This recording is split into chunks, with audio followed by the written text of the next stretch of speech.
Drake has been doing something that feels bigger than music, and it's not subtle anymore. The signs are stacking up in a way that makes it hard to ignore. The branding, the noise, the timing, the look at me energy that shows up right when the entire rap world is focused on something else. And the wild part is, this isn't about a normal rollout. This is shaping up to be one of those messy, loud, last-minute surprise moments that turns an already hyped week into a chaotic mess. On purpose. The kind of move that isn't meant to be clean. It's meant to be disruptive. Because right now, the industry is in a weird pause. Not because nothing is happening, but because everyone is waiting for the same moment. A major return. A big release. The kind of drop that makes other artists hesitate, labels hold back dates, and fans lock in like it's an event. That moment is centered around Baby Keem's album Casino, and everything that comes along with it, including the inevitable presence of Kendrick Lamar in the background. For hip-hop fans, that's already enough to make this week feel like the calm before a major shift. But there's one corner of the culture that doesn't want peace. One group that's been waiting for a chance to stomp around and ruin the moment for everyone else, just to feel like they still have control. And that's where Drake enters the story, and things start getting uncomfortable. Because if this week is quiet for a reason, then the next move is going to be loud for a reason, too. Baby Keem isn't just dropping another album. The way this is being framed, it's a return that's been building for years. Something with pressure behind it, and expectations attached to it. And then there's the bigger layer, Kendrick Lamar's orbit. Whether Kendrick is directly on the album or not, the association alone changes how the industry responds. It turns a release into a statement. That's why the anticipation feels global across the music world, not just hip-hop. People aren't treating this like a casual Friday drop. They're treating it like a moment, like the start of a new stretch where PG Lang is back in motion and the culture shifts again. And when the culture shifts, certain artists don't just watch. They react. Because for the last couple years, Kendrick has been viewed, by many, as the dominant force in any direct comparison with Drake. That shadow still hangs over everything. And when Keem steps forward, it also feels like Kendrick's camp is stepping forward with him. So fans are excited. The industry is focused. The stage is set, which is exactly why it's the perfect time for someone to try to interrupt it. And there's one artist in particular who's been rumored to be watching this rollout like a hawk, trying to catch any detail, any hint, any schedule move. Not to celebrate it, to step on it.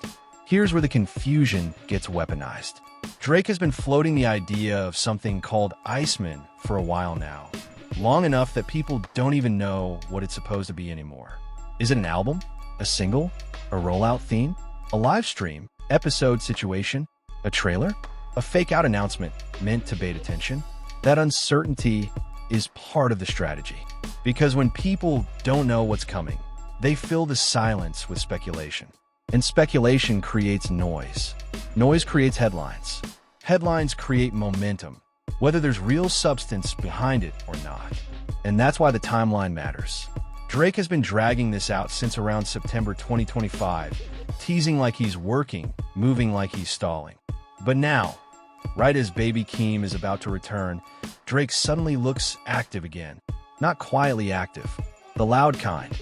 The kind that feels rushed and messy, like someone scrambling to get something out the door just to be present in the conversation.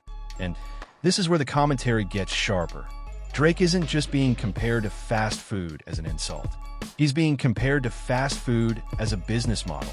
Quick consumption, heavy marketing, constant visibility, and product designed for immediate impulse rather than long-term impact. And once that comparison is made, the next part gets even stranger. Because it doesn't stop at music. It turns into an actual fast food collaboration. For a while, it was all speculation about who would drop when. Rumors said both camps were circling dates, trying to position themselves for maximum attention. Then Baby Keem stepped in and did the one thing that forces everyone else's hand. He locked an official release date, February 20th. And not only did he announce it, he did it with a rollout that looked efficient, intentional, and confident. No endless teasing, no chaotic vagueness, just a clear message. This is happening. This is the date. Get ready. And when Keem does that, It makes anyone else trying to time him look obvious. Because now, if another major artist suddenly starts hinting at a Friday drop around the same time, people will connect the dots. That's why the pressure shifts back to Drake. Because if Drake wanted to intercept this moment, the clock is now visible. And right after that date became real, Drake's world started moving in a way that looked suspiciously coordinated.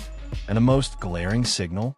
A McDonald's collaboration suddenly gets a specific date too, almost out of nowhere, rolling out in Canada on February 17th.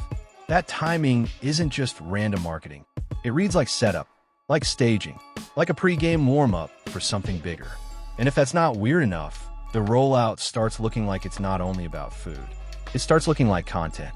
Instead of a full album drop, the script suggests Drake might choose something lighter that still feels big. At minimum, a release date announcement for Iceman. At maximum, another Iceman livestream episode, episode 4, paired with a new single. This is the kind of move that keeps Drake in the conversation without requiring him to risk a full body of work being judged in real time against a highly anticipated Keem release. And there's another tactical angle here. If Drake releases music in a way that avoids traditional streaming platforms, like dropping it through social media or within a stream, he can generate hype while insulating himself from immediate chart humiliation. Drake's recent drops have been losing momentum. The value of his new music, in terms of excitement and impact, is framed as declining. And if that's the case, then avoiding a clean chart battle becomes tempting.